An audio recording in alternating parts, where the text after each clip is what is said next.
యాదగిరిగుట్ట శ్రీ లక్ష్మీ నరసింహస్వామి ఆలయంలో భక్తుల రద్దీ నెలకొంది. శ్రావణమాసం ఆదివారం కూడా కావడంతో వేకువజాము నుంచే భక్తులు పెద్ద ఎత్తున తరలివచ్చారు. స్వామివారి దర్శనానికి క్యూ లైన్లలో బారులు తీరారు.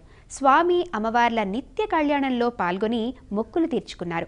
ప్రసాద విక్రయశాల, కొండ కింద సత్యనారాయణ స్వామి వ్రతమండపం, లక్ష్మీ పుష్కరిణి, కార్ పార్కింగ్, బస్టాండ్లో భక్తుల సందడి నెలకొంది.